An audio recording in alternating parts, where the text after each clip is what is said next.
Pinalaya sa sariling bahay basang-basa sa ulan kasama ang aking anak, habang ang asawa kong si Leo ay nakayakap sa kanyang kerida sa loob ng marangyang silid.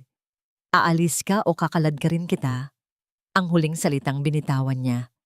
Ngunit hindi niya alam, ang bawat patak ng ulan ay magiging apoy na tutupok sa kanyang kasakiman. Sisiguraduhin kong babalik siya sa putik kung saan ko siya pinulot. Sino nga ba ang tunay na may-ari ng lahat ng ito? Almira, itigil mo na ang pag-iilusyon. Hindi mo ba naintindihan? You are no longer the queen of this house. Ngayon, isa ka na lang istorbo na kailangang iligpit. Ang boses ni Levani ay parang isang matalas na patalim na humiwa sa katahimikan ng mansyon. Malamig, walang bakas ng pag-aalinlangan. Ang bawat salita ay may dalang lason na unti-unting pumapatay sa natitirang katinoan ni Almira. Sa mga sandaling iyon, hawak pa ni Almira ang sandok. Ang bango ng niluluto niyang chicken adobo, ang paboritong putahe ni Leo na inihanda niya para sa kanilang ika-10 anibersaryo, ay humahalimuyak sa buong kusina. Ang mesa ay maingat niyang binihisan ng puting tela. May mga kandilang hindi pa nasisindihan at 2 baso ng alak na naghihintay ng isang tagay ng pag-ibig. Ang usok na nagmumula sa kawali ay tila sumasayaw sa harap ng kanyang nanlalabong mga mata. Isang kabaligtaran ng napakalamig na presensya ng kanyang asawa sa pintuan. Dahan-dahang binitawan ni Almira ang sandok. Hindi niya namalayan na dumausdos ito mula sa kanyang mga daliri at lumubog sa malapot na sarsa na nagdulot ng maliliit na talsik sa kanyang malinis na apron. Pakiramdam niya ay nawalan ng lakas ang kanyang mga tuhod. Ang hangin sa loob ng malawak na kusinang yon na siya mismo ang nagdisenyo, bawat anggulo ay biglang naging siksik at mahirap hingahin. Leo, anong sinasabi mo? Ang kanyang boses ay isang manipis na bulong, nanginginig at tila mawawasak sa kaunting hangin. Anibersaryo natin na ngayon. Nagluto ako ng paborito mo. Zia is already sleeping, pero hiniling niya na gisingin ko siya kapag dumating ka para maiabot niya ang drawing na ginawa niya para sa iyo. Isang mapait na tawa ang kumawala sa mga labi ni Leo. Hindi siya nag-iisa. Mula sa likuran niya, lumitaw ang isang babaeng mas bata, nakasuot ng hapit na pulang damit, na tila isang maalab na insulto sa kapayapaan ng tahanan ni Almira. Si Caris, ang babaeng akala ni Almira ay isang kliyente lamang sa kumpanya ni Leo. Anniversary? Almira, please! Sabi ni Caris habang humahakbang papasok. Ang tunog ng kanyang matitulis na sapatos sa marmol na sahig ay parang tibok ng isang paparating na trahedya. Huwag ka nang umarte na parang biktima. Leo already told you weeks ago, hindi ba? Pero masyado kang kampante sa posisyon mo. Akala mo siguro, sapat na ang pagiging mabuting asawa para manatili ka rito. Hinaplos ni Caris ang kanyang tiyan na bahagya ng bumubukol. Ang kilos na yon ay tila isang malakas na sampal na yumanig sa buong pagkatao ni Almira. Ang sakit ay hindi lang basta kurot sa puso. Ito ay parang isang malaking tipak ng yelo na bumaon sa kanyang dibdib, pinatitigil ang daloy ng kanyang dugo. Sinasabi mo bang hindi na naituloy ni Almira ang kanyang sasabihin? Ang kanyang mga mata ay lumipat kay Leo, naghahanap ng kahit katiting na pagtanggi, kahit isang maliit na palatandaan na ang lahat ng ito ay isang masamang biro lamang. Ngunit walang emosyon ang mukha ni Leo. Lumapit siya kay Almira, kinuha ang baso ng alak na nasa mesa, at walang pasintabing ibinuhos ang laman nito sa sahig. Ang pulang likido ay kumalat sa puting tile, parang sariwang dugo mula sa isang sugat na hindi na maghihilom. Buntis si Caris, Almira, at ang bahay na ito, kailangan niya ng katahimikan para sa bata. Ayaw kong lumaki ang anak ko na nakikita ang mukha mong laging malungkot at mukhang matanda na, mariing sabi ni Leo. Kinuha ko na ang lahat ng gamit mo. Nasa labas na ang mga maleta mo, kasama ang mga laruan ni Zia. Huwag mo nang hintayin Nakaladkarin kita palabas sa harap ng mga kapitbahay. Parang gumuho ang langit sa ibabaw ni Almira. Ang bawat sulok ng mansyong yon, ang mga kurtinang siya ang pumili, ang kulay ng pintura na pinag-isipan niya ng ilang gabi. Ang bawat disenyo na ibinalangkas niya bilang isang arkitekto bago niya tinalikuran ang kanyang karera para maging asawa ni Leo. Ang lahat ng yon ay tila nagbago ng anyo. Naging mga pader sila ng isang bilangguang pilit siyang iniluluwa.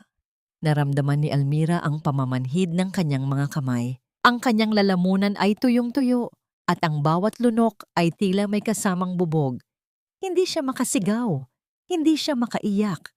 Ang tanging naririnig niya ay ang mabilis at magulo niyang tibok ng puso na tila isang tambol sa gitna ng isang libing. Dahan-dahan siyang naglakad patungo sa silid ni Zia. Binuhat niya ang kanyang anak na mahimbing na natutulog, walang kamalay-malay sa bagyong sumisira sa kanilang mundo. Paglabas niya sa pintuan ng kusina, nakita niya ang kanyang mga maleta na nakatambak sa gitna ng sala. Walang ano-ano, hinablot ni Leo ang isa sa mga bag at itinulak si Almira patungo sa pintuan. Leo, maawa ka. Gabi na. Umuulan sa labas. Kahit bukas na lang para kay Zia. Pakiusap ni Almira.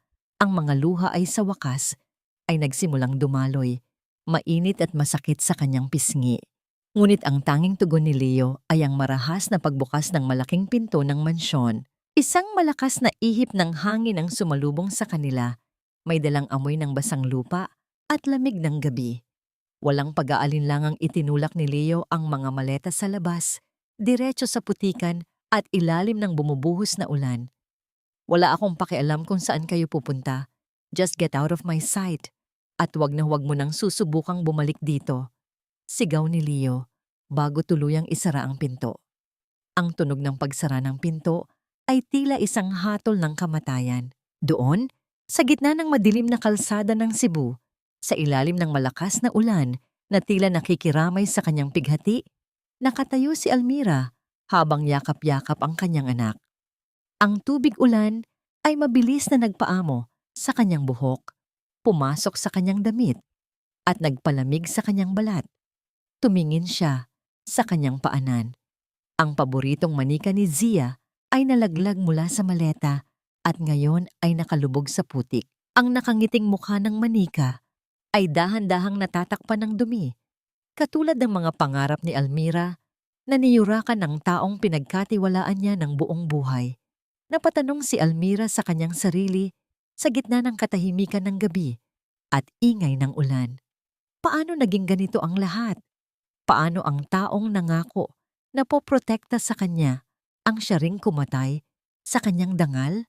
Tumayo siya ng tuwid, kahit na ang bawat himaymay ng kanyang kalamnan ay nanginginig sa ginawat sakit. Tinitigan niya ang saradong pinto ng kanyang dating tahanan. Ang kanyang puso, na kanina ay punong-puno ng pagmamahal at pag-asa, ay nagsimulang magbago. Ang sakit ay naging isang matigas na bato. Ang bawat patak ng ulan na tumatama sa kanyang mukha ay tila naghuhugas sa kanyang dating kahinaan. Bakit ako ang kailangang lumaya sa lupang ito? Gayong sa bawat hibla ng aking alaala, ang lupang ito ay akin. Huwag mong hayaang lamunin ka ng ulan, Almira. Hindi ka nag-iisa sa laban na ito. Ang boses na yon ay hindi nanggaling sa loob ng mansyon, kundi mula sa isang sasakyang dahan-dahang huminto sa tapat ng naglalakihang gate. Ang liwanag mula sa headlight ng kotse ay tila dalawang matang sumusuri sa kalagayan ni Almira, basang-basa, nangangatog, at yakap ang kanyang anak na si Zia na nagsisimula na ring magising dahil sa lamig.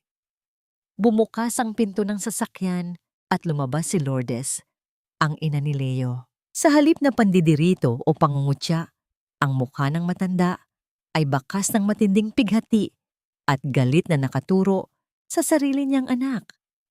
Mabilis niyang kinuha ang isang makapal na kumot mula sa likuran ng kotse at isinalubong ito kay Almira bago pa man makapagsalita ang huli.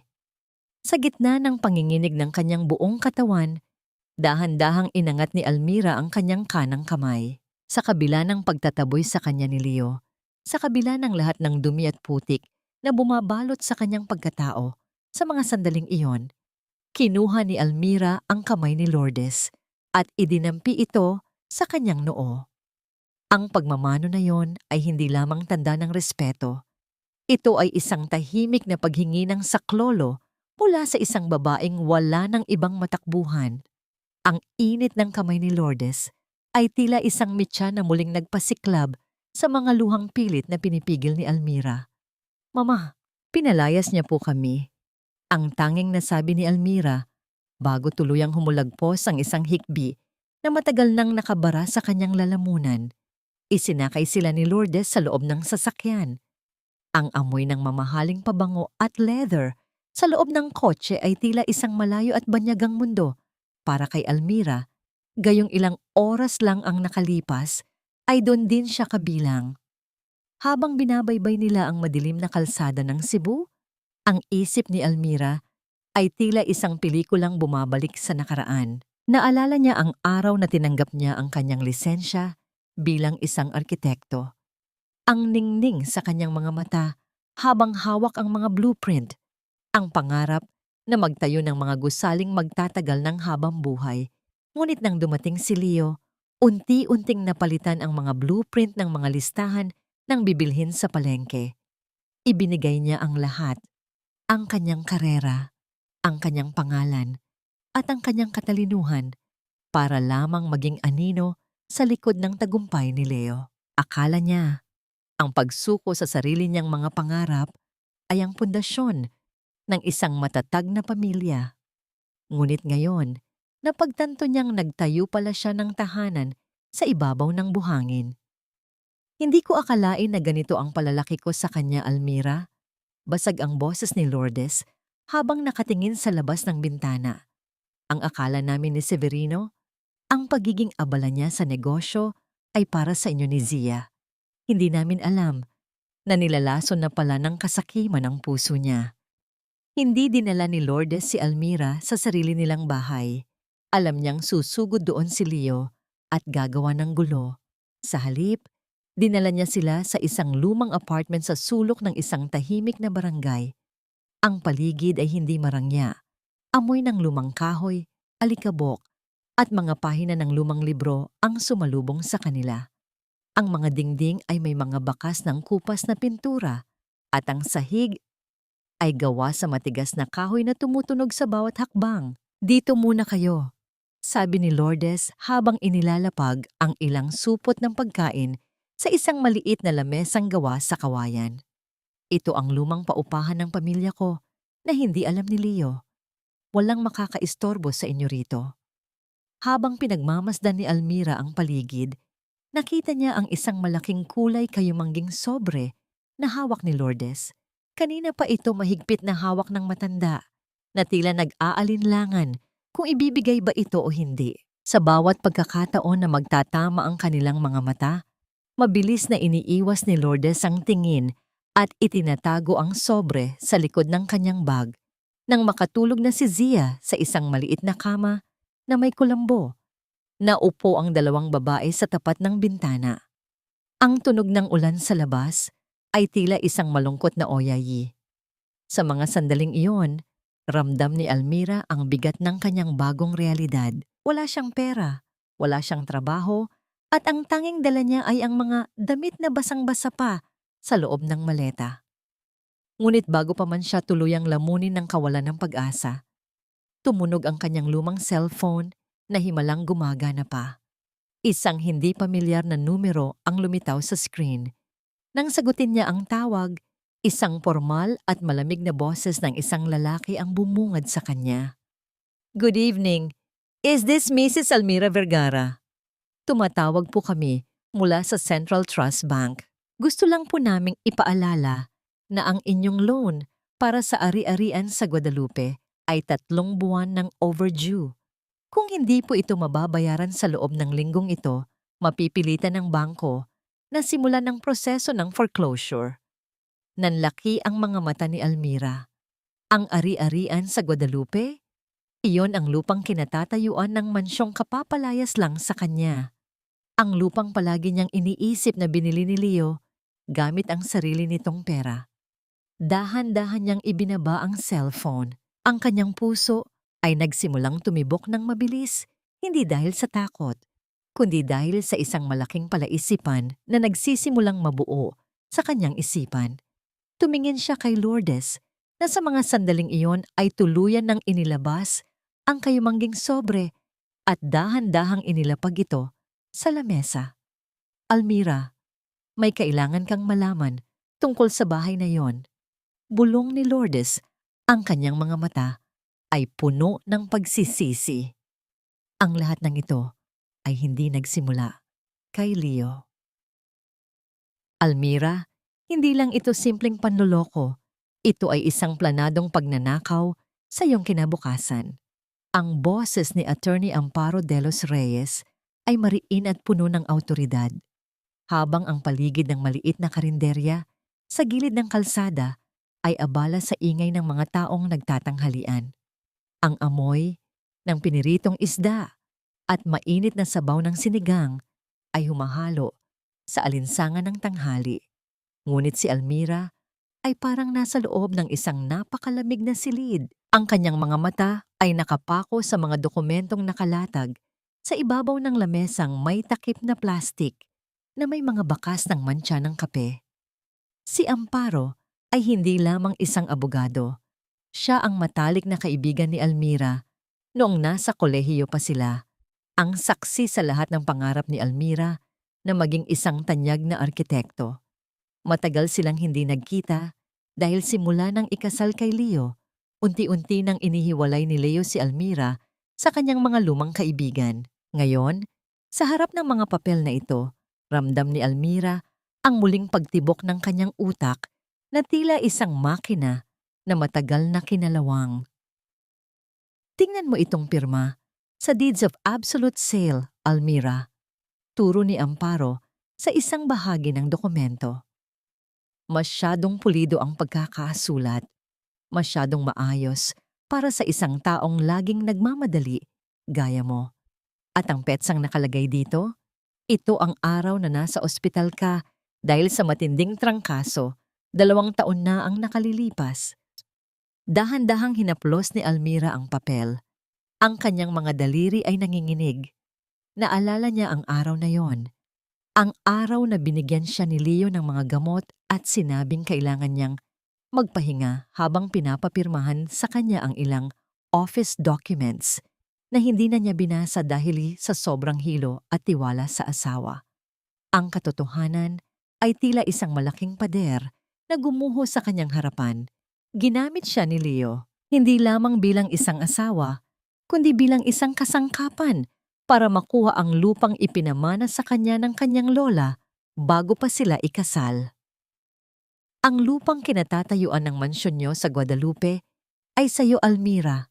Ito ay paraphernal property. Ibig sabihin, hindi ito kasama sa conjugal assets niyo ni Leo dahil nakuha mo ito bago pa ang kasal. Paliwanag ni Amparo habang inaayos ang kanyang salamin. Sinubukan ni Leo na ilipat ang titulo sa pangalan ng kumpanya niya sa pamamagitan ng pekeng pirma mo. Pero dahil nagkaroon ng aberya sa Registry of Deeds, nanatiling nakabinbin ang transfer. Sa madaling salita, ikaw pa rin ang legal na may-ari ng lupang yon. Isang mapait na ngiti ang sumilay sa mga labi ni Almira. Ang 10 taon ng pagtitiis, ang pagtalikod sa kanyang propesyon, at ang bawat gabing naghintay siya kay Leo ay tila isang malaking biro. Ang mansyong itinuring niyang tahanan ay itinayo sa ibabaw ng lupang ninakaw sa kanya ng mismong taong nangako na mamahalin siya habang buhay. Tumayo si Almira at lumakad patungo sa kanyang lumang maleta na nakatabi sa upuan. Mula sa ilalim ng mga damit ni Zia, inilabas niya ang isang mahabang kasangkapan na gawa sa kahoy at plastik, ang kanyang lumang T-square. Ang mga gilid nito ay may kaunting gasgas na, ngunit ang bigat nito sa kanyang kamay ay nagbigay sa kanya ng isang pamilyar na lakas. Ito ang simbolo ng kanyang pagkatao bago siya naging Mrs. Vergara. Sa bawat guhit at anggulo ng kasangkapang ito, doon nakatago ang talino na pilit na ibinaon ni Leo sa limot. Gagamitin niya ang bahay na yon para pambayad sa mga utang niya, Amparo. Sabi ni Almira, ang kanyang boses ay hindi na nanginginig. Ang lamig sa kanyang mga mata ay sapat na para magpatigil sa ingay ng paligid. At hindi ko hahayaang mangyari iyon kung kailangang gibain ko ang bawat pader na itinayo niya sa lupang iyon. Gagawin ko. Pero kailangan nating mag-ingat, Almira. Leo is a desperate man. At may nakuha akong impormasyon na may isang lihim na investor na nagpopondo sa kanya ngayon. Isang tao na may malaking interes sa property mo. Babala ni Amparo. Habang naglalakad pabalik sa kanyang maliit na apartment, kinuha ni Almira ang kanyang cellphone. Isang notification mula sa social media ang lumitaw sa screen. Pinindot niya ito at ang kanyang puso ay tila muling piniga ng isang higanting kamay. Ito ay isang post ni Caris, isang picture na kuha sa loob ng master bedroom ng mansyon, ang kwartong pinaghirapan ni Almira na idisenyo para maging komportable. Nakasuot si Caris ng isa sa mga silk robe ni Almira, nakahiga sa kama at may caption na, "New beginnings in our new home. Finally, the trash has been taken out. Can't wait for our little prince to arrive." Ang bawat salita sa caption na yon ay tila isang matulis na karayom na bumaon sa puso ni Almira. Ang sakit na naramdaman niya noong gabi ng ulan ay napalitan ng isang tuyong galit. Tumingin siya sa kanyang mga kamay na puno ng paltos dahil sa paglilinis ng kanilang maliit na tirahan. Inisip niya si Zia na ngayon ay natutulog sa isang manipis na banig, malayo sa karangyaan na dapat ay sa kanila. "Ito na ang huling beses na iiyak ako dahil sa inyo," bulong ni Almira sa sarili habang nakatingin sa larawan ni Caris. Dahan-dahan niyang ibinulsa ang kanyang cellphone. Ang kanyang isip ay nagsimulang gumuhit ng isang bagong blueprint, isang plano na hindi gawa sa semento at bakal, kundi sa katotohanan at hustisya. Sino ang lihim na investor na tinutukoy ni Amparo? At hanggang saan ang kayang gawin ni Leo para mapanatili ang isang kasinungalingan? Ang hangin sa hapon ay naging mabigat. Isang itim na sasakyan ang dahan-dahang sumusunod sa kanya mula sa malayo. Ngunit si Almira ay hindi nalilingon pa sa nakaraan. Ang arkitekto ay gising na at handa na siyang itayo ang kanyang sariling katarungan. Ang bawat butil ng kanin na isinusubo natin ngayon, Zia, ay tila luhang kailangang tipirin. Pero huwag kang mag-alala. Balang araw, hindi na tayo hihingi ng kahit anong tira mula sa kanila. Ang boses ni Almira ay mahina, halos malunod sa ingay ng ulan na tumatama sa luma at kinakalawang na bubong ng kanilang maliit na silid. Sa ilalim ng aandap-andap na liwanag ng isang bumbilya, makikita ang kanyang mga kamay. Ang mga kamay na dati ay humahawak ng mamahaling fountain pen at gumuguhit ng mga blueprint ng mansyon, ngayon ay puno na ng maliliit na sugat mula sa karayom. Sa gabi, nananahi siya ng mga basahan mula sa mga tirang tela para lamang madagdagan ang kakarampot niyang kita mula sa pag-e-encode ng mga dokumento sa umaga. Ang amoy ng luma at mamasamasang kahoy ay humahalo sa halimuyak ng kape, nakakarampot ang asukal. Pinagmamasdan ni Almira ang kanyang anak na si Zia na tahimik na naglalaro sa isang sulok gamit ang mga ginupit na papel. Ang bawat tusok ng karayom sa tela ay tila tusok din sa kanyang puso.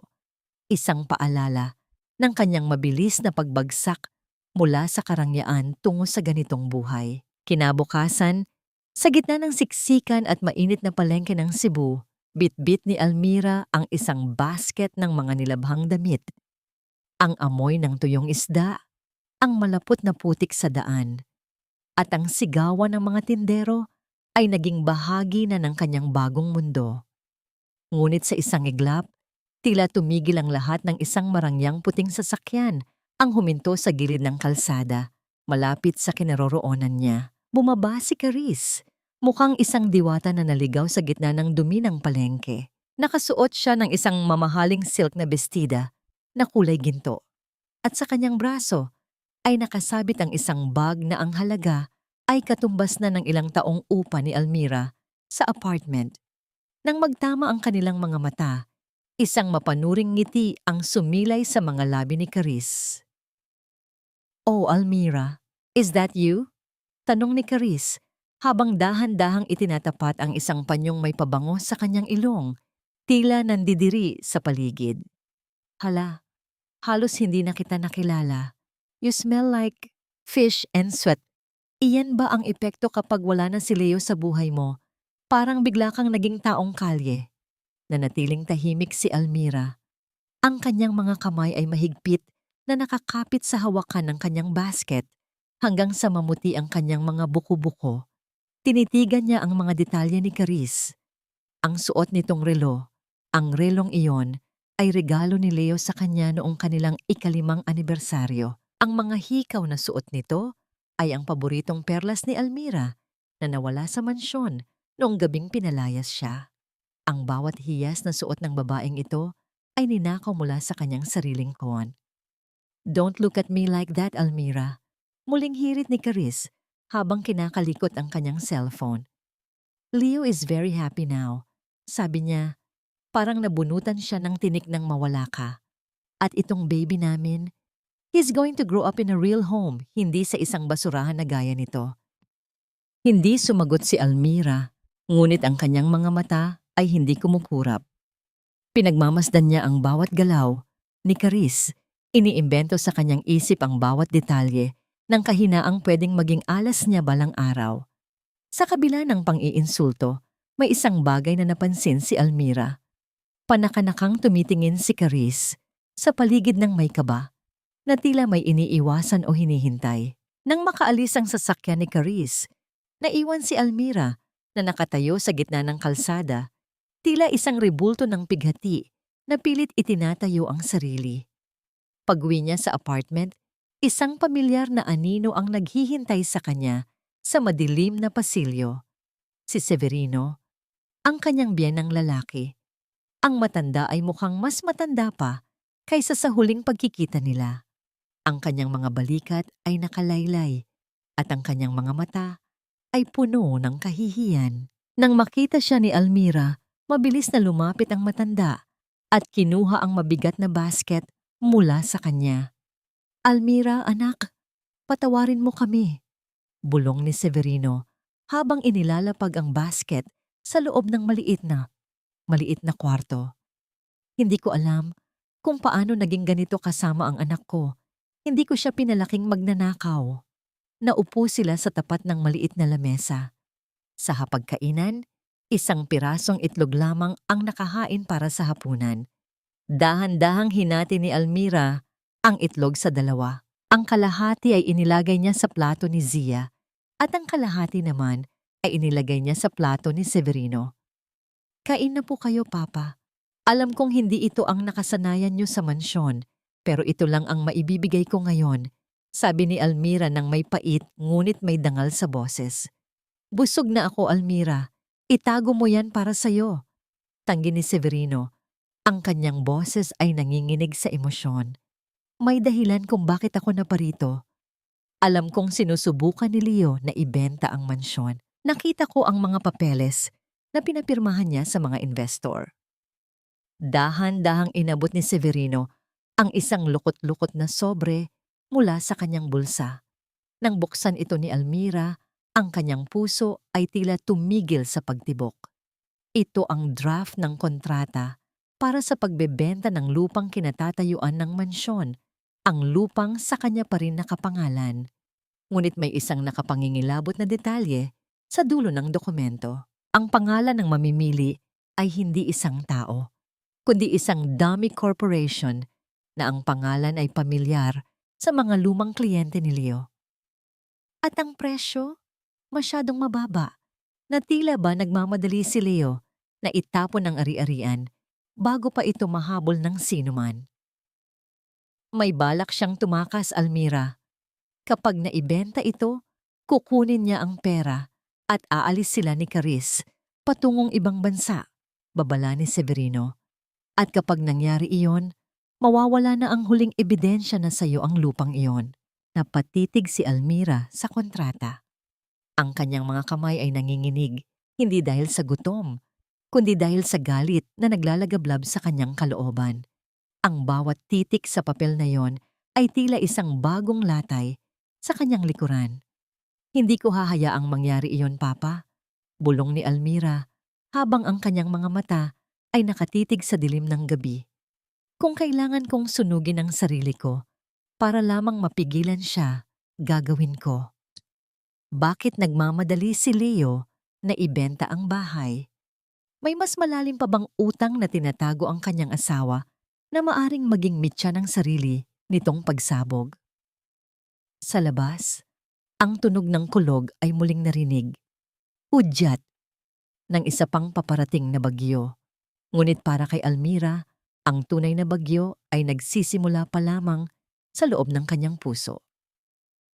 Patawarin mo kami, Almira. Kami ang nagluwal sa halimaw na sumisira sa iyo ngayon. Ang boses ni Lourdes ay puno ng pait at panginginig habang sila ay nakaupo sa loob ng lumang aklatan ng mga Vergara. Ang silid ay amoy ng lumang papel at siksik sa mga alaala ng isang pamilyang dati ay buo. Ang malamlam na liwanag ng chandelier ay nagbibigay ng mahahabang anino sa dingding, tila mga saksi sa isang lihim na pagtitipon na maaring magpabagsak sa kaisa-isang tagapagmana ng kanilang pangalan. Kaharap ni Almira ang kanyang mga biyenan. Sa ibabaw ng lamesang narra, nakalatag ang mga ebidensyang nakalap ni Attorney Amparo, ang mga dokumentong may pekeng pirma, ang mga bank statement na nagpapakita ng paglipat ng pondo ni Leo sa mga account ni Caris at ang orihinal na titulo ng lupa na sa huli ay nananatiling pag-aari ni Almira. Dahan-dahang hinawakan ni Severino ang mga papel, ang kanyang mga kamay, na dati ay matatag sa pagpapatakbo ng kanilang kumpanya, ay nanginginig ngayon sa galit. Ang bawat pahina ay tila isang bagong insulto sa kanyang dangal bilang ama. Akala ko ay naging mabuting modelo ako sa kanya, bulong ni Severino. Ang kanyang mga mata ay nakatitig sa kawalan. Pero tinalikuran niya ang lahat ng itinuro ko para sa isang babaeng mapanira at sa perang hindi naman sa kanya. Almira, hinding-hindi ko hahayaang magtagumpay ang kasamaang ito. Tumingin si Almira sa kanyang mga biyenan. Sa kabila ng lahat ng sakit na idinulot ni Leo, ang makitang ang sarili nitong magulang ang tumatalikod sa kanya para sa katarungan ay nagbigay kay Almira ng isang kakaibang pakiramdam ng kapayapaan. Hindi na siya nag-iisa.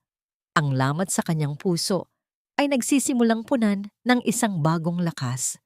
Mama, Papa, may plano si Leo, mahinahong sabi ni Almira. Gagamitin niya ang kanyang darating na kaarawan para ipakilala ang kanyang bagong proyekto sa mga investor. Doon niya balak i-anunsyo ang pagbebenta ng lupang ito. Kapag natuloy iyon, wala na tayong magagawa. Kung gayon, hahayaan natin siyang ituloy ang kanyang pagdiriwang. Sagot ni Lourdes habang hinahawakan ng mahigpit ang kamay ni Almira. Hayaan nating itayo niya ang kanyang sariling entablado. Ngunit sa pagkakataong ito, hindi siya ang bida. Tayo ang magsusulat ng huling kabanata ng kanyang palabas. Isang plano ang nabuo sa loob ng silid na yon. Isang plano na binuo ng talino ng isang arkitekto at ng galit ng mga magulang na naramdamang nabigo sila sa kanilang anak.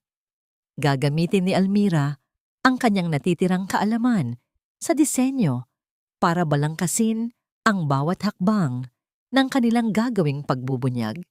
Hindi ito magiging marahas na komprontasyon. Ito ay magiging isang maayos at masakit na pagbagsak para kay Leo. Sa gitna ng usapan, tumayo si Lourdes at lumapit kay Almira. Walang babala niyang niyakap ang kanyang manugang. Ang init ng yakap na yon ay tila isang gamot na humihilom sa mga sugat ni Almira. Anak ka pa rin namin, Almira, bulong ni Lourdes sa kanyang tainga. Kahit ano ang mangyari, hinding-hindi ka magiging estranghero sa pamilyang ito. Ikaw ang pundasyon na pilit giniba ni Leo. Pero kaming mga magulang niya ang magsisilbing poste para manatili kang nakatayo. Naramdaman ni Almira ang pag-init ng kanyang mga mata, ngunit pinigilan niya ang pag-agos ng luha. Wala nang puwang ang pag-iyak sa kanyang bagong blueprint. Ang kailangan niya ngayon ay katatagan.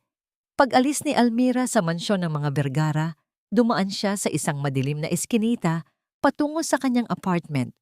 Ang hangin ay malamig at ang tunog ng kanyang mga hakbang sa semento ay tila isang babala. Biglang lumabas mula sa anino ng isang poste ang isang lalaking nakasuot ng kupas na jacket at balingkinitan ang pangangatawan. Huminto si Almira. Ang kanyang puso ay mabilis na tumibok. Ngunit hindi siya tumakbo. Tinitigan niya ang lalaki na tila may gustong sabihin. Mrs. Vergara? Almira Vergara? Tanong ng lalaki. Ang kanyang boses ay paos at puno ng kakaba. Matagal na kitang hinahanap. Ako si Mang Ben, ang dating trabahador sa site ng asawa mo. Ninakawan niya kami, ma'am. Hindi lang ikaw ang biktima niya. May alam ako tungkol sa tunay na dahilan kung bakit nagmamadali siyang ibenta ang mansyon niyo. Nanigas si Almira sa kanyang kinatatayuan. Ang bawat salita ni Mang Ben ay tila isang bagong piraso ng puzzle na hindi niya inaasahang darating. Anong alam mo? Tanong ni Almira. Ang kanyang boses ay matatag sa kabila ng kaba. Hindi lang pera ang utang niya, ma'am. May mga taong mapanganib na naghihintay sa kanya, sagot ng lalaki habang mabilis na tumitingin sa paligid.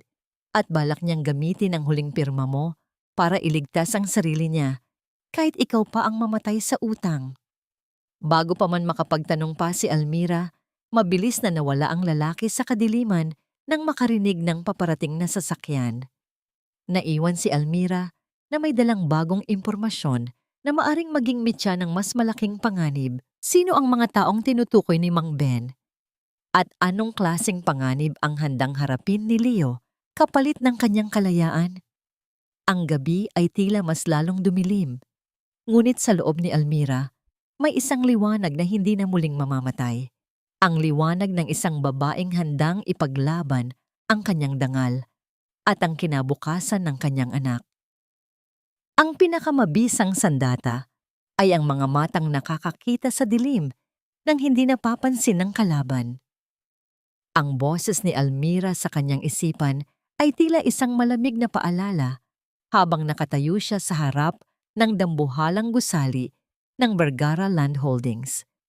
Ang gabi ay malalim na at ang kalsada ng Cebu ay balot na ng katahimikan, maliban sa panakanakang pagdaan ng mga sasakyan sa malayo. Ang gusaling ito, na ang bawat kurba at bawat anggulo ay nagmula sa kanyang sariling mga kamay at puyat, ay tila isang estrangherong nagbabantay sa kanyang pagbabalik. Sa gilid ng pintuan para sa mga empleyado, lumitaw ang isang anino. Si Kuya Romy, ang matandang security guard na tinulungan ni Almira noon nang magkasakit ang anak nito, ay nag-aabang sa kanya. Ang utang na loob ay isang malakas na tali sa kulturang Pilipino at sa pagkakataong ito, iyon ang nagsilbing susi ni Almira para makapasok sa sarili niyang nakaraan. Siguraduhin niyo lang po, ma'am, na bago mag-alas 12 ay wala na kayo rito. Bulong ni Romy habang dahan-dahang pinapaikot ang susi sa kandalo. Ang tunog ng pagbukas ng pinto ay tila isang babala na bumaon sa pandinig ni Almira. Pumasok si Almira. Ang amoy ng mamahaling pabango, bagong kintab na sahig at aircon ay sumalubong sa kanya. Dumiretso siya sa opisina ni Leo.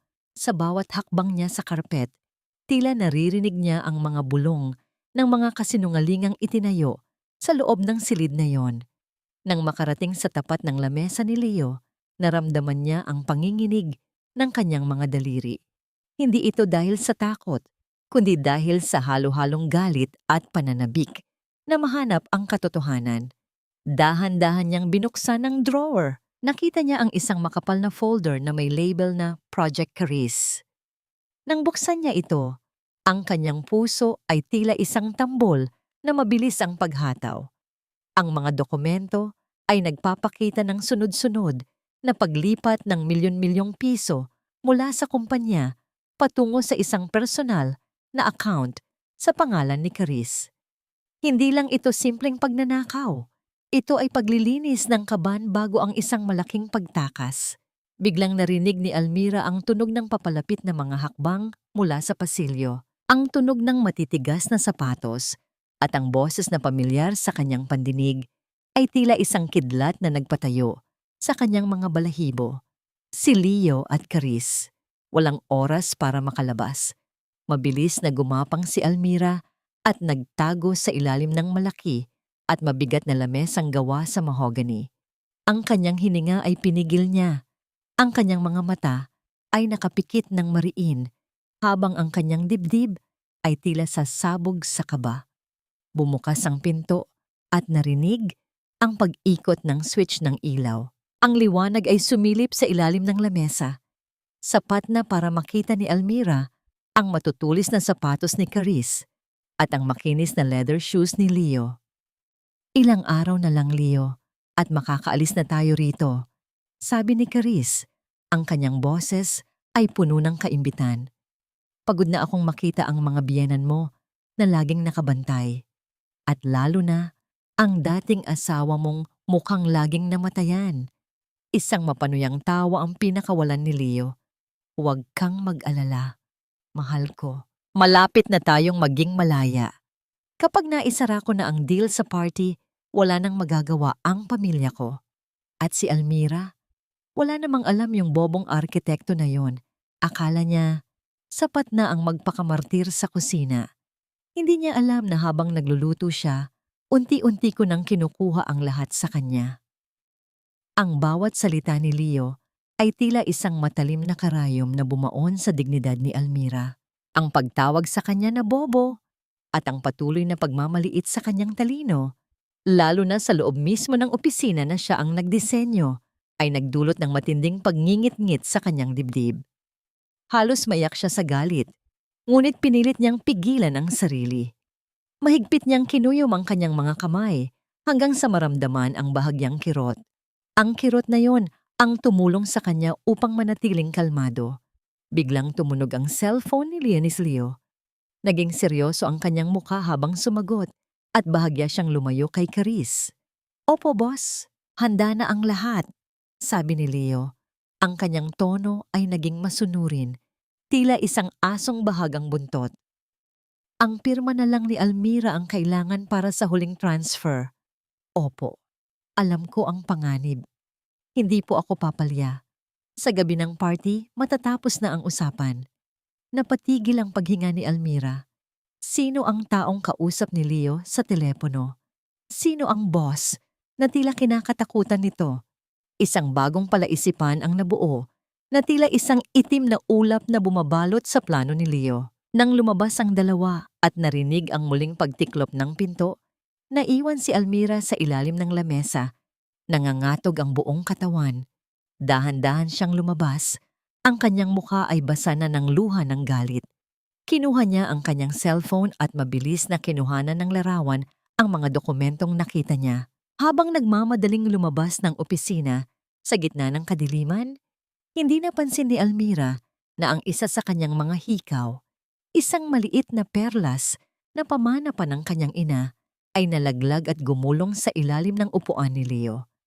Isang maliit na piraso ng kanyang pagkatao ang naiwan sa lungga ng kaaway. Paglabas niya sa gusali, mabilis siyang hinarap ni Kuya Romito. Ma'am, kailangan niyo nang umalis. May nakakita sa inyong pumasok. Hindi na sumagot si Almira. Tumakbo siya patungo sa kadiliman ng kalsada. Bit-bit ang mga ebidensyang maaring magpabagsak kay Leo. Ngunit may dalang bigat sa puso dahil sa misteryosong kausap ng kanyang asawa. Sino ang tunay na may-ari ng mga anino sa likod ni Leo? At ano ang gagawin ni Leo kapag nahanap niya ang hikaw na naiwan ni Almira?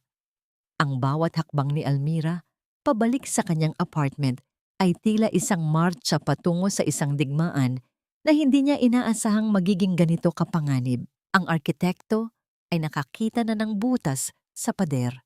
Ngunit hindi niya alam na ang pader na yon ay maaring gumuho sa ibabaw niya. Ito ba ang hinahanap mo, Almira? O baka naman Mas gusto mong hanapin ang sarili mo sa loob ng rehas. Ang boses ni Leovanni ay tila isang malabig na hanging nagmumula sa isang kabaong habang nakatayo siya sa pintuan ng maliit na apartment ni Almira. Ang kanyang marangyang suot na suit ay isang malaking insulto sa kupas na pintura at amoy ng tuyong isda na namamayani sa pasilyo. Sa pagitan ng kanyang mga daliri, lumatag ang isang maliit na perlas, ang hikaw na naiwan ni Almira sa opisina. Ang kinang nito sa ilalim ng aandap-andap na bumbilya ay tila isang saksi sa krimen na hindi dapat naganap. Naramdaman ni Almira ang biglang paglamig ng kanyang mga dulo ng daliri. Ang kanyang puso ay tumibok ng malakas, tila isang bilanggo na gustong kumawala sa kanyang dibdib. Ngunit sa pagkakataong ito, hindi siya yumuwarang gaya ng dati. Hindi niya hinayaang makita ni Leo ang takot na gumagapang sa kanyang likuran. Sa halip, dahan-dahan niyang inayos ang kanyang pagkakatayo, bit-bit ang isang baso ng tubig na muntik nang mabitawan. Anong ginagawa mo rito, Leo? Ang huling alam ko, ayaw mo nang makita ang mukha ko. Mahinahong sabi ni Almira. Bagaman ang kanyang boses ay tila isang matalim na wire na handang maputol. Pumasok si Leo sa loob ng maliit na silid nang walang pasintabi. Ang bawat hakbang ng kanyang sapatos ay nagbibigay ng tunog na tila isang babala sa marupok na sahig. Tumingin siya sa paligid ng may panghahamak, sa lumang sofa, sa mga gamit ni Zia na nakatabi sa sulok at sa lamesang kawayan na punong-puno ng mga papel na ginagamit ni Almira sa pagtatrabaho. Akala ko ba ay matalino ka, Almira? Arkitekto ka, hindi ba? Pero bakit parang hindi mo alam kung kailan dapat sumuko? Humakbang si Leo papalapit. Ang amoy ng kanyang mamahaling cologne ay humahalo sa amoy ng kahirapan ng paligid. Nagnanakaw ka na bang ngayon sa sarili mong kumpanya? Pumasok ka sa opisina ko ng palihim. I can charge you with trespassing and theft, Almira. At kapag nangyari iyon, sino ang mag-aalaga sa anak natin? Isang inang kriminal? Isang mapait na tawa ang kumawala sa mga labi ni Almira. Ang kapal ng mukha ni Leo ay tila isang pader na hindi matitibag. Trespassing? Theft? Sa kumpanyang ako ang nagdisenyo? Sa lupang ako ang tunay na may-ari? Huwag mo akong patawanin, Leo. Alam nating dalawa kung sino ang tunay na magnanakaw sa silid na ito. Ang mukha ni Leo ay biglang nagbago. Ang kanyang panga ay nagpangalit at ang kanyang mga mata ay naging dalawang itim na butas ng galit. Huwag kang magmalinis. Isang pirma mo na lang ang kailangan ko para matapos ang lahat ng ito. Ibigay mo na sa akin ang huling transfer at hahayaan kitang mabuhay sa basurahang ito ng payapa. Pero kung itutuloy mo ang pakikialam mo, kukunin ko si Zia sa'yo. I will prove to the court that you are an unfit mother, living in a slum, jobless and mentally unstable. Sa mga sandaling iyon lumabas si Zia mula sa maliit na kwarto. Kinukuskos ang kanyang mga mata. Nang makita ang kanyang ama, tumakbo ang bata ng may halong takot at pananabik.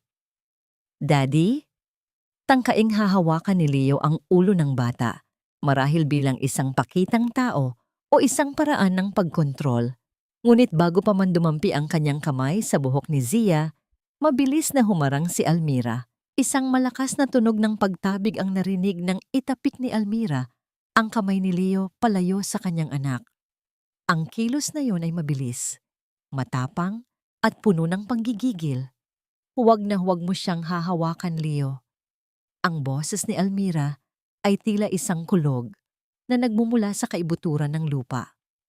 Wala kang karapatang tawagin ang sarili mo na ama pagkatapos mo kaming itapon sa ulan at hinding-hindi mo siya makukuha sa akin. Hinding-hindi. Napatigil si Leo, gulat sa bilis ng reaksyon ni Almira. Ang dating maamong asawa na palaging sumusunod sa bawat utos niya ay wala na. Ang nakatayo sa harap niya ay isang sugatang leon na handang pumatay para sa kanyang anak. You're making a big mistake, Almira. Bulong ni Leo. Ang kanyang tono ay naging mas mapanganib. Carice is right. You're becoming a liability at ang mga gaya mo, kailangang ilibing sa limot. Habang paalis si Leo, may inihagis siyang isang puting sobre sa lamesa. Ang tunog ng papel na tumatama sa kahoy ay tila isang huling hudyat ng giyera. Basahin mo yan. See you in court, arkitekto. Dahan-dahang binuksan ni Almira ang sobre habang yakap-yakap si Zia na nagsisimulang umiyak. Ang kanyang mga mata ay nanlabo nang makita ang pamagat ng dokumento. Subpoena for petition for sole custody. Ang mundo ni Almira ay tila muling naging mabuhay. Ang laban na ito ay hindi na lamang tungkol sa lupang ninakaw, sa perang tinalo, o sa dangal na niyurakan. Ito ay tungkol na sa buhay at kaluluwa ng kanyang anak. Sa labas, ang tunog ng busina ng mga sasakyan at ang ingay ng lungsod ay tila nagdiriwang sa kanyang paghihirap. Naisip ni Almira si Caris. Alam niyang ang babaeng yun ang nasa likod ng bawat banta ni Leo.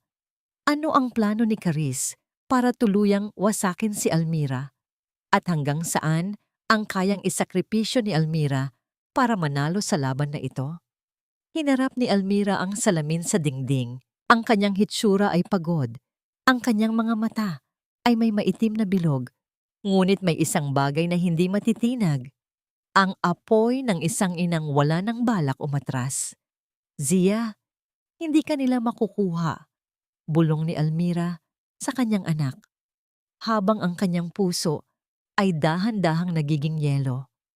Sila ang kailangang matakot, dahil ang arkitektong ito ay hindi na lang magdidisenyo ng bahay.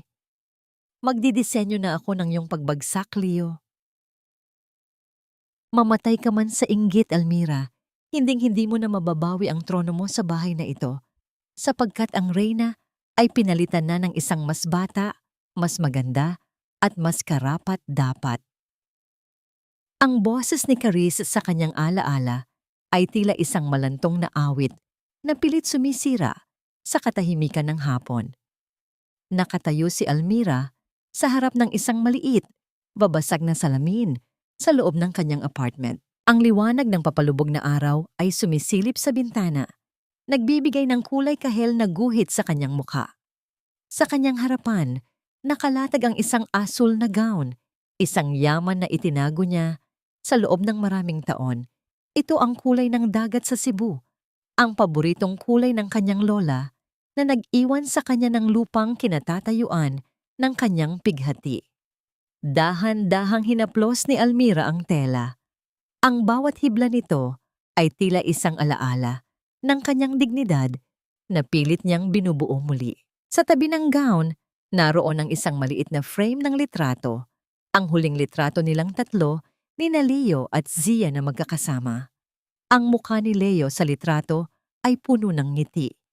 Isang nangiting dati ay itinuturing niyang langit, ngunit ngayon ay tila isang uod na kumakain sa kanyang kaluluwa. Kinuha ni Almira ang isang lighter. Ang maliit na apoy na lumabas mula rito ay tila isang sumasayaw na pag-asa sa gitna ng dilim. Dahan-dahan niyang inilapit ang dulo ng litrato sa apoy. Ang tunog ng unti-unting pagtupok ng apoy sa papel ay ang tanging naririnig sa silid. Nakita niyang dahan-dahang naging abo ang mukha ni Leo. Ang kanyang mga mata ay nananatiling tuyo habang pinapanood ang paglamon ng apoy sa kanyang nakaraan. Ang amoy ng sunog na papel ay humahalimuyak, tila isang insenso ng pagpapaalam sa babaeng maawain at martir. Tapos na ang pag-iyak, Almira, bulong niya sa kanyang sarili, habang ang huling bahagi ng litrato ay nagiging itim na abo sa sahig. Ngayon, ang arkitekto naman ang gagawa ng sarili niyang kabanata. Pumasok si Zia sa silid, nakasuot ng kanyang pinakamagandang puting damit. Ang bata ay tumingin sa kanyang ina nang may paghanga. "Mami, para po kayong si Cinderella," sabi ni Zia habang hinahawakan ang dulo ng asul na gown. Lumuhod si Almira at niyakap ang kanyang anak ng mahigpit. Ang bawat tibok ng puso ni Zia ay tila isang pangako na hinding-hindi niya hahayaang magutom muli ang kanyang anak. "Zia, Makinig ka kay Mommy. Kahit anong mangyari mamaya, huwag kang matatakot. Kasama natin sina lolo at lola. At pangako ni Mommy, hindi na tayo muling magugutom. Hindi na tayo muling tatayo sa ilalim ng ulan na walang masisilungan. Isang kumatok sa pintuan ang nagpabaling sa kanilang atensyon. Pagbukas ni Almira, tumambad sina Severino at Lourdes. Ang kanyang mga biyenan ay nakasuot ng formal na damit. Ngunit ang kanilang mga mukha ay hindi kakikitaan ng kagalakan para sa kaarawan ng kanilang anak. Sila ay mukhang mga sundalong handang sumabak sa isang digmaan para sa katarungan. Handa na ang lahat, Almira, sabi ni Severino. Ang kanyang boses ay malalim at puno ng determinasyon. Ang mga dokumento, ang mga saksi, at ang katotohanan, nasa panig natin ang batas at nasa panig natin ang langit. Dinala sila ng isang itim na sasakyan patungo sa Guadalupe. Habang papalapit sila sa mansyon, ang bawat kurbada ng daan ay tila nagpapabilis sa tibok ng puso ni Almira. Ang mga ilaw na nakasabit sa mga puno, ang malaking gate na ngayon ay bukas na bukas para sa mga panauhin, at ang tunog ng malakas na musika mula sa loob ay tila isang malaking insulto sa lahat ng kanyang pinagdaanan. Nang huminto ang sasakyan sa tapat ng pintuan, ang lahat ng mata ay lumingon sa kanila. Ang mga bisita, mga negosyante, mga politiko, at mga kaibigan ni Leo ay napatigil sa pag-uusap. Isang marangyang asul na anino ang bumaba mula sa sasakyan. Si Almira ay naglakad ng may taas noo. Ang kanyang bawat hakbang sa pulang karpet ay tila isang deklarasyon ng digmaan. Ngunit bago pa man siya makapasok sa loob ng sala, isang boses ang pumigil sa kanya. At anong ginagawa ng isang basurang katulad mo, Rito? Si Caris ay nakatayo sa tuktok ng hagdan, nakasuot ng gintong damit na tila isang huwad na korona. Hawak niya ang isang baso ng champagne at ang kanyang mga mata ay puno ng panggigil sa galit nang makita ang kagandahan ni Almira na mas nagniningning kaysa sa kanya sa gabing iyon. Ito ay party para sa mga taong may halaga, Almira. Hindi para sa mga pinalayas na asawa. Pagpapatuloy ni Caris habang dahan-dahang bumababa, ang tunog ng kanyang matutulis na sapatos ay parang tibok ng isang paparating na trahedya. Hindi kumurap si Almira. Tiningnan niya si Caris mula ulo hanggang paa, isang tingin na puno ng awa kaysa sa galit. Hindi ako pumunta rito bilang panauhin, Caris. Mahinahong sabi ni Almira. Ang kanyang boses ay narinig ng lahat ng nasa paligid. Pumunta ako rito dahil kukunin ko na ang sa akin. Lumabas si Leo mula sa karamihan. Ang kanyang mukha ay namumula sa gulat at hiya. Almira, anong kabulastugan ito? Umalis ka na bago pa kita ipakaladkad sa mga guard. Ngunit bago pa man makahakbang si Leo, humarang si Severino sa pagitan nilang dalawa.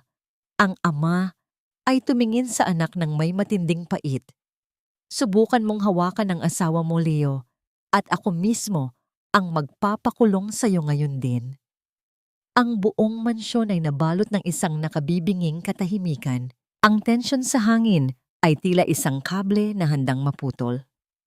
Sa mga sandaling iyon, alam ni Almira na wala nang balikan. Ang bawat pader na itinayo ni Leo sa kasinungalingan ay nagsisimula ng maugat. Sino ang panauhing hindi inaasahan na darating sa gitna ng kaguluhang ito?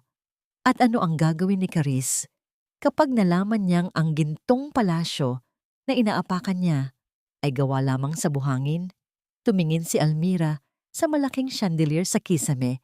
Ang disenyong siya mismo ang gumuhit. Ngumiti siya ng bahagya. Isang ngiting nagsasabing ang gabi ay mahaba pa. At ang arkitekto ay handa na sa kanyang huling obra.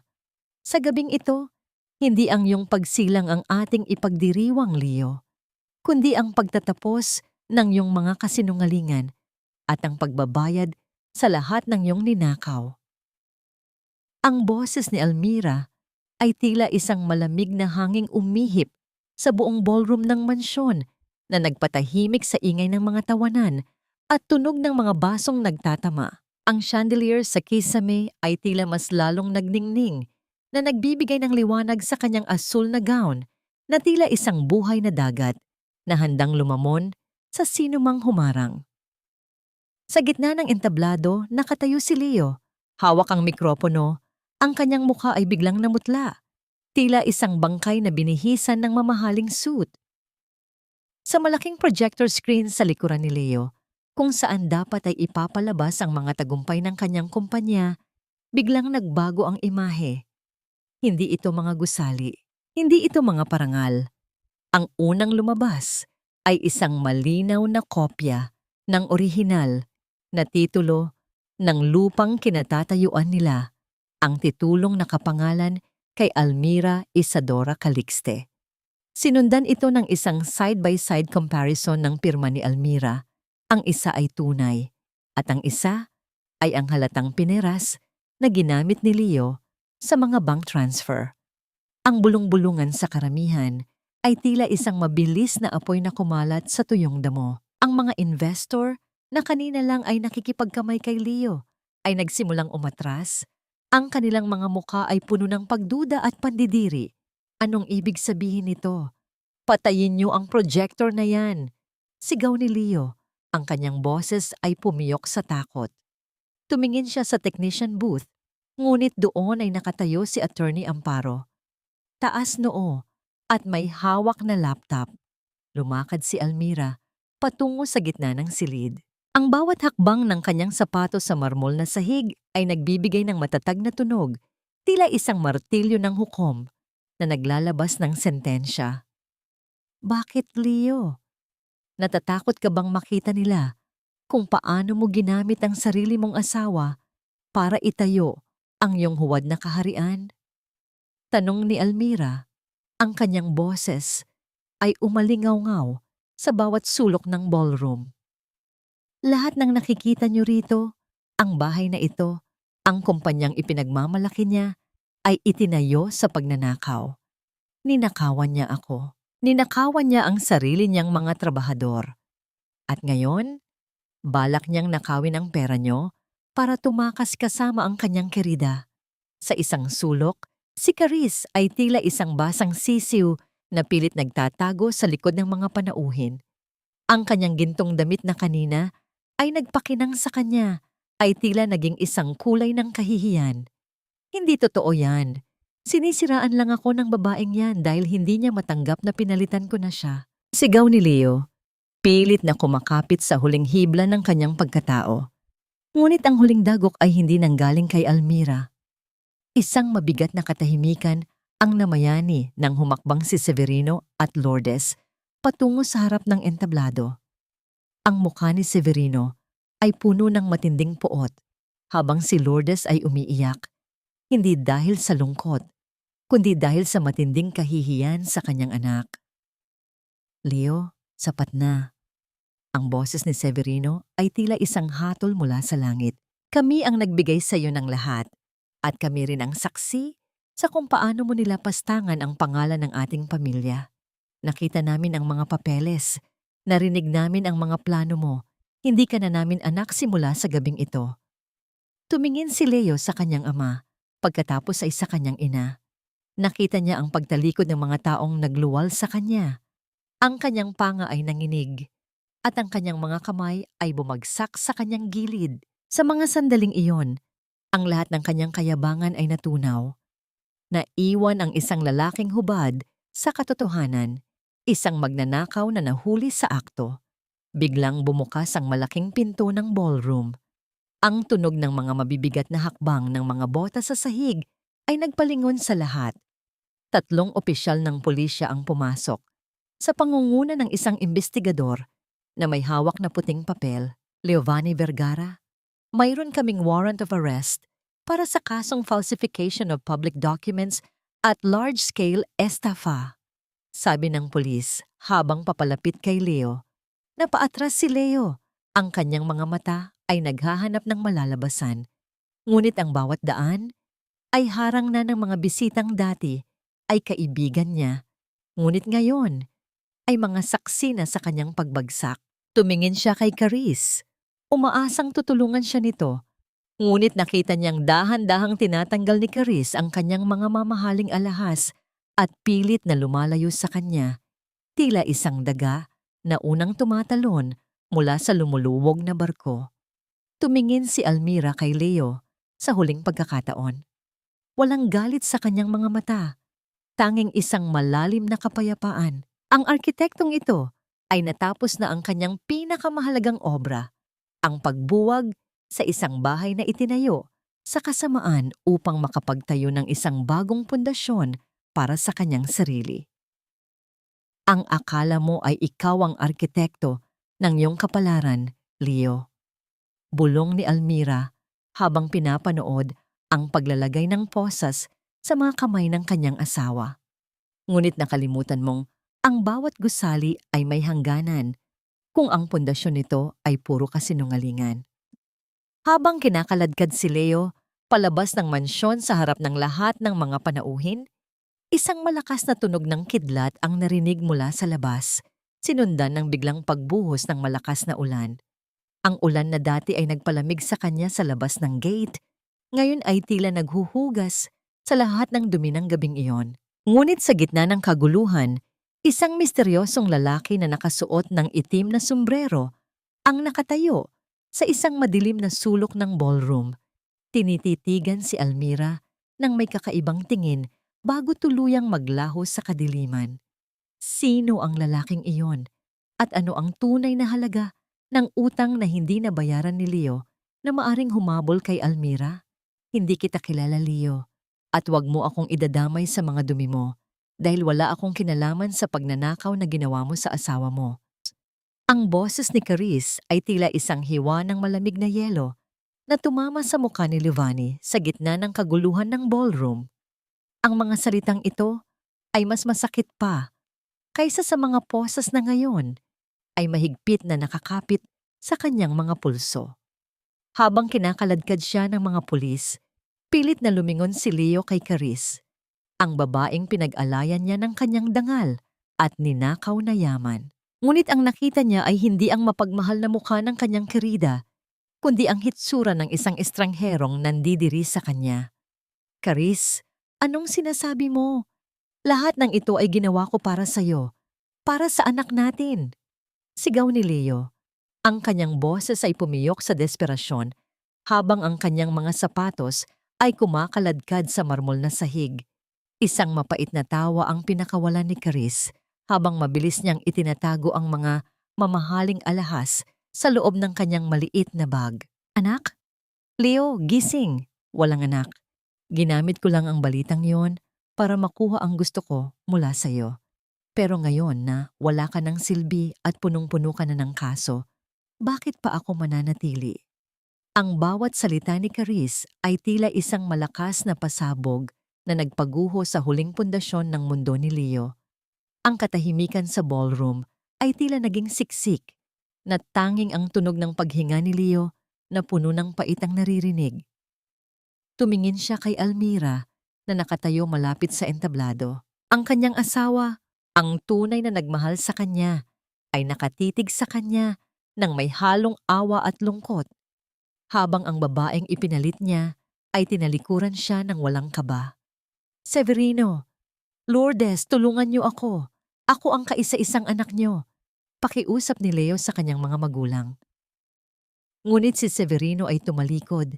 Ang kanyang mga balikat ay nanginginig. Sa matinding galit at kahihiyan, si Lourdes naman ay yumuko, hinayaan ang mga luha na pumatak sa kanyang mga kamay.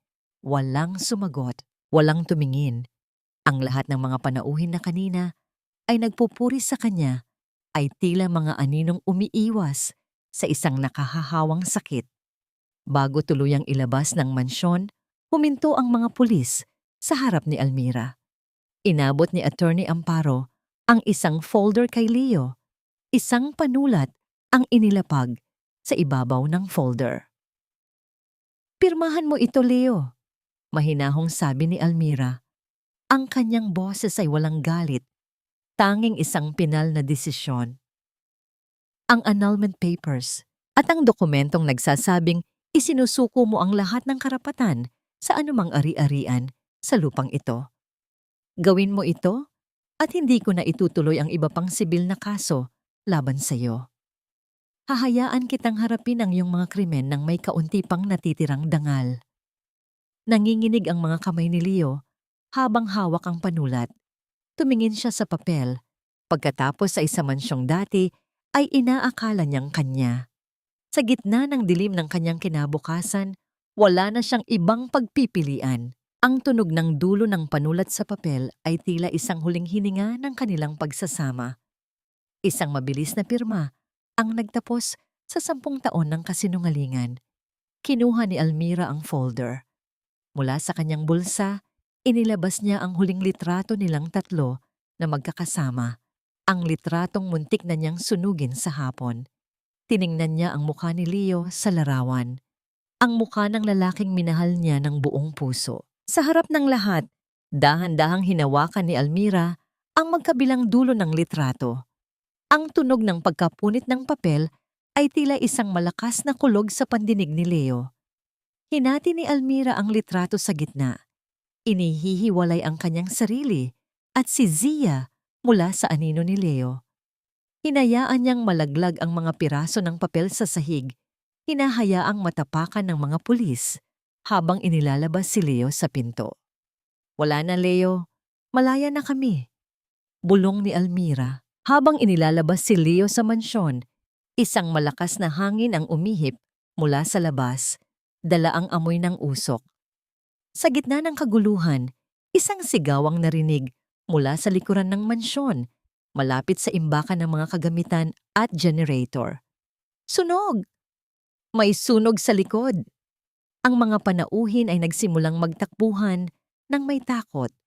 Ang makapal na itim na usok ay nagsimulang pumasok sa ballroom, nagpapadilim sa magarbong chandelier. Ang pula at kahel na liwanag ng apoy ay sumisilip na sa malalaking bintana, tila isang halimaw na handang lumamon sa lahat ng dumi at kasalanan ng bahay na yon. Nataranta ang lahat. Sa gitna ng makapal na usok, nakita ni Almira si Charis na pilit binubuksan ang vault sa opisina ni Leo, desperadong makuha ang huling nakatagong pera. Ngunit ang apoy ay mabilis na kumakalat sa mga kurtina, pinaliligiran ng babaeng tila lalamunin na ng sarili niyang kasakiman. Almira, alisin mo na si Zia rito! Sigaw ni Severino habang hinihila ang kanyang manugang patungo sa pintuan. Binuhat ni Almira ang kanyang anak, tumatakbo palabas ng nagliliyab na mansyon. Habang nakatayo sila sa labas, sa ilalim ng ulan na tila hindi kayang patayin ng apoy, pinanood ni Almira ang paglamon ng apoy sa gusaling binuo niya sa pag-ibig at winasak ng pagtataksil. Ang bawat dingding na gumuho ay tila isang pasakit na naalis sa kanyang balikat. Ngunit sa kabila ng liwanag ng apoy, nakita ni Almira ang isang misteryosong lalaki. Ang lalaking nakaitim na sombrero kanina. Nakatayo ito sa malayo, hindi natatakot sa ulan o sa apoy. Tumingin ito ng diretso kay Almira bago dahan-dahang tumalikod at maglaho sa kadiliman ng kalsada. Nakahinga ng malalim si Almira habang yakap si Zia. Ang mansyon ay naglalaho na sa apoy. Ang kanyang asawa ay nasa kamay na ng batas at ang kanyang kaaway ay nawawala sa usok. Ngunit ang kaba sa kanyang dibdib ay hindi pa rin nawawala. Sino ang nagpasimula ng sunog? At ano ang pakay ng misteryosong lalaking tila palaging nakabantay sa bawat galaw ni Almira? Ang gabi ay puno ng apoy at ulan. Isang marahas na paglilinis para sa isang bagong simula na hindi pa alam ni Almira kung saan hahantong. Ang abo ay hindi tanda ng katapusan, kundi isang pagkakataon para magsimulang muli nang walang dumi ng nakaraan. Ang amoy ng sunog na kahoy at basang semento ay nanatili sa hangin habang nakatayo si Almira sa harap ng mga guho ng mansyon sa Guadalupe. Ang sikat ng umaga ay tumatama sa mga itim na poste na dati ay sumusuporta na sa kanyang pangarap. Wala nang marangyang chandelier. Wala nang mga pader na naging saksi sa kanyang mga luha. Ang tanging natira ay ang lupang kinatatayuan niya Ang lupang sa kanya pa rin nakapangalan. Dahan-dahang lumapit si Attorney Amparo, bit-bit ang isang makapal na folder. Almira, may mga alok na para bilhin ang property na ito. Dahil sa ganda ng lokasyon, ang halaga nito ay sapat na para mabayaran ang lahat ng utang na iniwan ni Leo sa mga biktima ng kanyang scam. Magkakaroon ka pa ng sapat na halaga para magsimula ng bagong buhay. Isang malalim na hininga ang pinakawalan ni Almira. Tiningnan niya ang mga sunog na labi ng gusali. Ibigay mo ang lahat ng kailangan para mabayaran si Mang Ben at ang iba pang mga trabahador, Amparo. Ayaw kong magtayo ng bagong buhay sa perang may bahid ng pighati ng ibang tao. Ang matitira ay sapat na para sa amin ni Zia. Makalipas ang ilang linggo, ang ingay ng lungsod ng Cebu ay napalitan ng mahinang ugong ng mga alon at ang sariwang simoy ng dagat. Lumipat si Almira sa isang maliit ngunit napakalinis na bahay sa gilid ng baybayin. Ang mga dingding ay kulay puti na may malalaking bintana na hinahayaan ang liwanag ng araw na pumasok sa bawat sulok. Hindi ito mansyon, ngunit sa bawat hibla ng kurtina at bawat anggulo ng kusina, nararamdaman ni Almira ang tunay na kapayapaan. Sa harap ng kanyang bahay, isang maliit na karatula ang nakasabit na gawa sa kahoy, Almira's Haven, Architectural Design at Consultation. Isang hapon, habang abala si Almira sa pagguhit ng isang simpleng plano para sa isang maliit na daycare center, isang mahiyain na katok ang narinig sa kanyang pintuan. Isang babaeng nakasuot ng kupas na duster at may bitbit na basket ang pumasok. Siya ay si Aling Marta, isang labandera na nais magpatayo ng isang maliit na kwarto para sa kanyang mga anak. Ma'am Almira, pasensya na po kayo. Wala po akong sapat na pera para sa inyong serbisyo, bulong ni Aling Marta habang inilalapag ang basket sa lamesa. Ito lang po ang maibibigay ko bilang paunang bayad. Binuksan ni Almira ang basket. Puno ito ng mga sariwang mangga, saging, at isang tapat na pasasalamat na nakasulat sa isang pirasong papel. Naramdaman ni Almira ang init na dumadaloy sa kanyang puso. Ito ang golden moment na hindi kailanman naibigay sa kanya ng mga kliyente ni Leo noon. Ang halaga ng kanyang talino ay hindi na sinusukat sa milyon-milyong piso, kundi sa pag-asang ibinibigay niya sa mga taong katulad niya, mga taong nais magkaroon ng sariling silungan. Sapat na ito, Aling Marta, nakangiting sabi ni Almira. Gagawa tayo ng disenyo na pinakamatibay para sa mga anak mo. Habang paalis ang babae, lumabas si Almira sa kanyang beranda para tawagin si Zia na masayang naglalaro sa buhanginan kasama ang kanyang lolo Severino at lola Lourdes. Ang kanyang mga biyenan ay madalas nang bumisita, tila pilit na pinupunan ang pagkukulang ng kanilang anak. Ang tawa ni Zia ay tila isang musika na nagpapatahimik sa lahat ng bagyong dumaan sa kanilang buhay. Ngunit sa gitna ng katahimikan, isang itim na motorsiklo ang dumaan sa malayo. Isang lalaking nakasuot ng itim na jacket ang huminto saglit sa dulo ng kalsada. Tumingin ito sa direksyon ng bahay ni Almira bago mabilis na humarurot palayo. Nang gabing iyon, isang buke ng mga puting liryo ang iniwan sa tapat ng pintuan ni Almira. Walang card, walang pangalan. Tanging ang bango ng mga bulaklak ang nananatili sa hangin. Naramdaman ni Almira ang isang mabilis na kaba sa kanyang dibdib.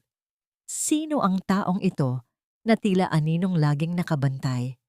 Kinabukasan, habang namamalengke si Almira sa bayan, isang pamilyar na anino ang nakita niya sa tapat ng isang lumang simbahan. Isang lalaki na may maruming suot, nakayuko, at may hawak na baso para humingi ng barya. Ang kanyang buhok ay magulo at ang kanyang balat ay tila hindi na nasilayan ng sabon sa loob ng mahabang panahon. Nang mag-angat ng tingin ang lalaki, nanlaki ang mga mata ni Almira. Si Leovani. Hindi siya nakulong ng matagal dahil sa isang aberya sa proseso. Ngunit ang karma ay mas mabilis pa sa batas. Si Leo ay mukhang palaboy, walang-wala, at tinalikuran ng lahat ng mga taong dati ay nakapaligid sa kanya. Ang makapangyarihang negosyante ay naging isang anino na lang sa kalye. Nagtagpo ang kanilang mga mata. Nakita ni Almira ang matinding pagsisisi at inggit sa mga mata ni Leo. Inasahan ni Leo na lalapit si Almira para kutyain siya o para maghiganti. Ngunit nanatiling nakatayo si Almira ng may dangal. Hindi siya lumapit, hindi siya nagsalita. Sa halip, kinuha niya ang kanyang pitaka, kumuha ng isang barya at inilapag ito sa lamesa ng simbahan, hindi para kay Leo, kundi para sa mga nagugutom. Pagkatapos ay tumalikod si Almira at naglakad palayo nang hindi nililingon ang lalaking minsang sumira sa kanyang mundo. Ang huling tali ng kanyang nakaraan ay tuluyan ng naputol. Habang naglalakad pauwi, isang pamilyar na boses ang tumawag sa kanyang pangalan mula sa likuran. Isang boses na malalim, baritono, at may dalang misteryo.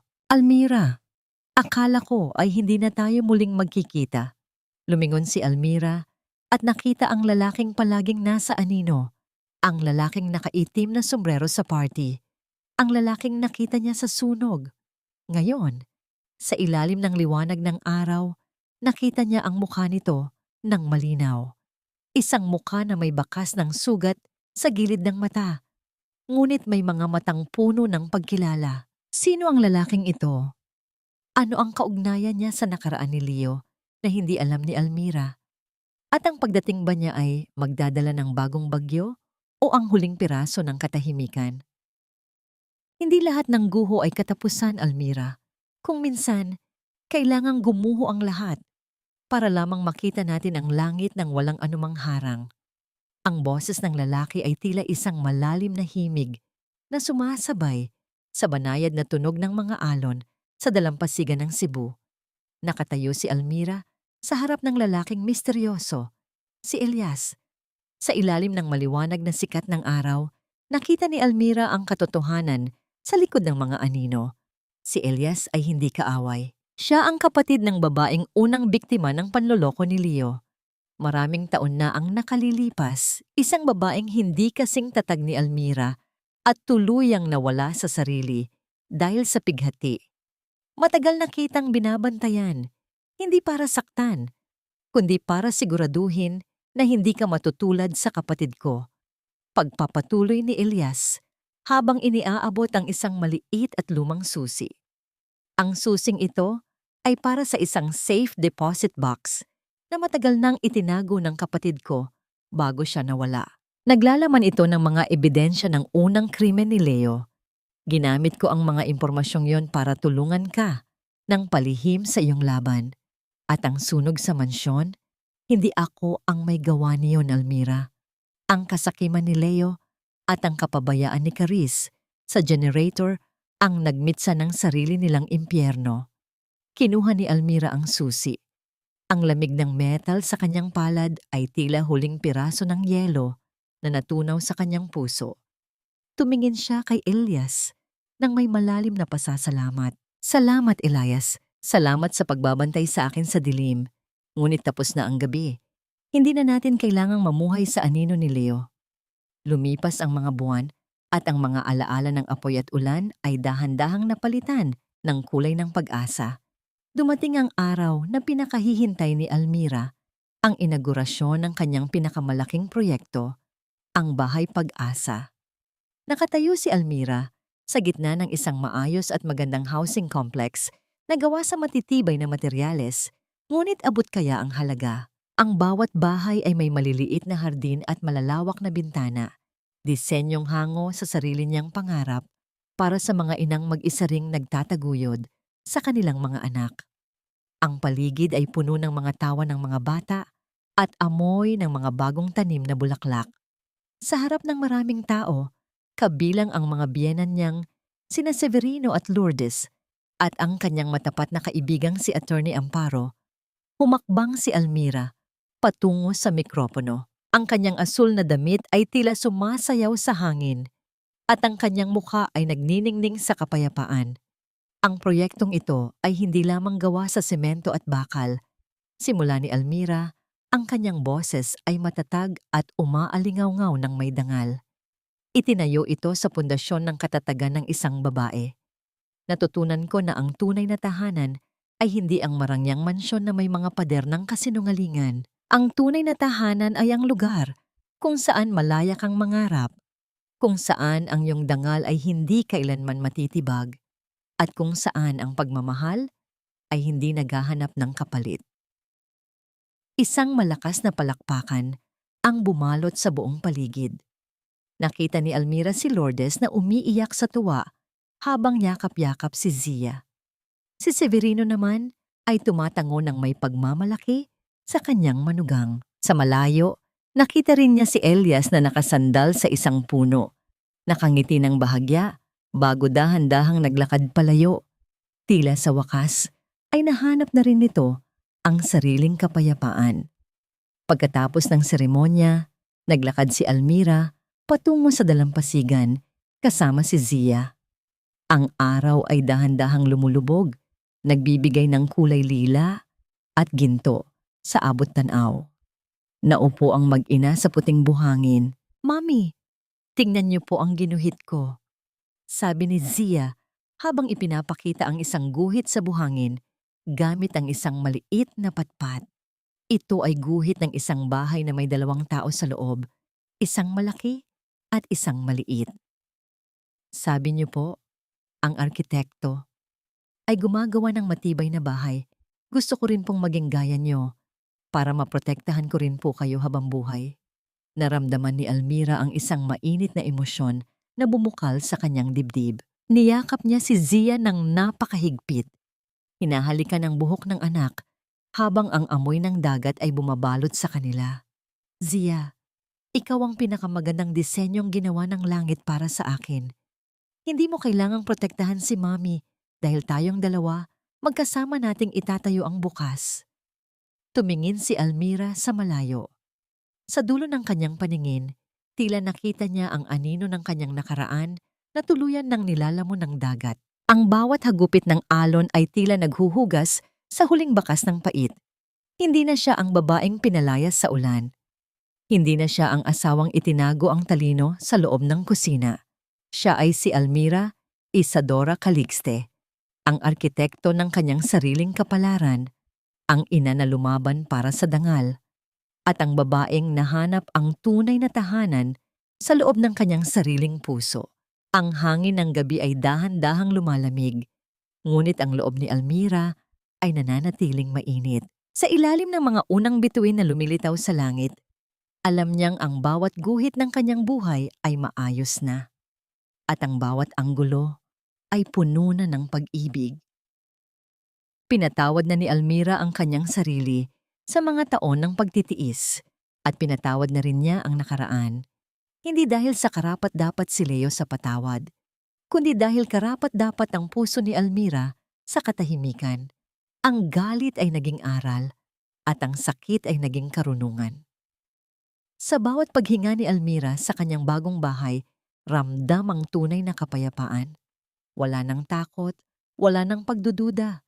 Siya at si Zia ay ligtas na sa isang mundo na sila mismo ang nagdisenyo. Ang kwento ni Almira ay paalala sa bawat babae na ang iyong halaga ay hindi nakadepende sa taong katabi mo, kundi sa lakas na nasa loob mo.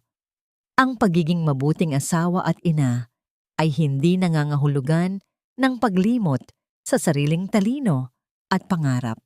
Kapag ang isang babae ay tumayo para sa kanyang dangal, hindi lamang siya nagtatayo ng bahay, nagtatayo siya ng isang kinabukasan na puno ng pag-asa.